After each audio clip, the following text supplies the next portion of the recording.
story we're reading today is called The Invisible Boy.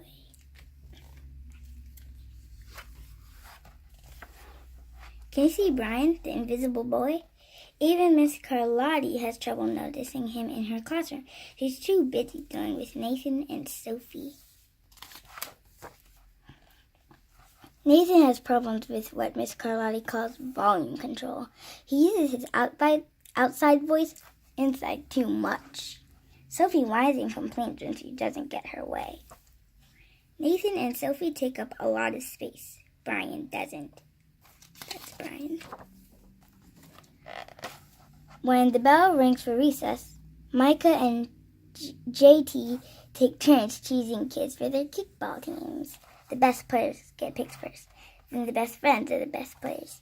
So the friends are the best friends. Only Brian is left, still waiting and hoping.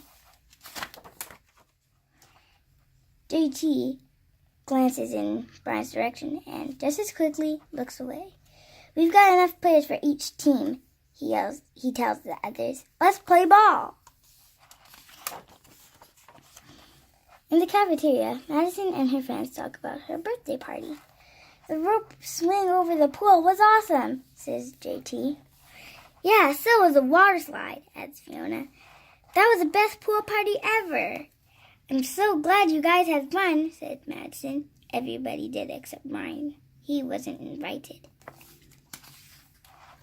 Sad. At choosing time, while the other kids play board games and read, Brian sits at his table, doing what he loves to do best.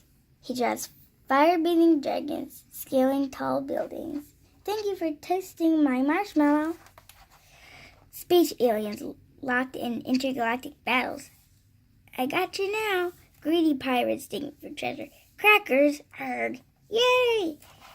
And superheroes with the power to make friends wherever they go. Hi, friend, have a cookie." On Monday morning, Miss Carlotti introduces Justin, a new student, to the class. Brian smiles shyly at him. Some of the other kids sneak looks at Justin, trying to figure out if he's cool enough to be their friend. They haven't quite made up their minds yet. At lunch, Madison and JT watch Justin eat with chopsticks. "What's that?" asks Madison as he points at Justin's food. "It's bulgogi." "But what?" She looked at his food like it's gross.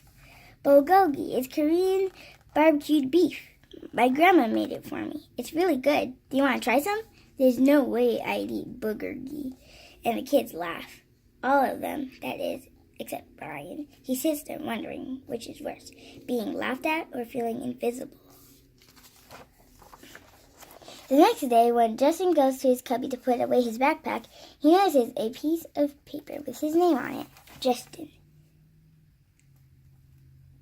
"I thought the bulgogi looked good." Brian. "Yum." At morning recess, Brian finds a piece of chalk on the ground and starts drawing away. "You're Brian, right?" "Yeah. Thanks for the note." "Hey, Justin," Emilio calls out from the tetherball court. "You're up next." "Sorry, I gotta go," says Justin. "By the way, that's a really cool drawing," he adds before taking off. Back in class, Miss Carlotti asks the kids to team up in twos or threes for a special project. The kids scurry around the room to pair off. Brian heads toward Justin. "I'm already with Justin," says Emilio. "Find someone else." Brian looks at the floor, wishing he could draw a hole right there to swallow him up. That's him thinking of drawing the hole. "Miss Carlotti said we can have up to 3 people in our group. We're only 2. Come on, Emilio. Let him work with us." "Okay, I guess."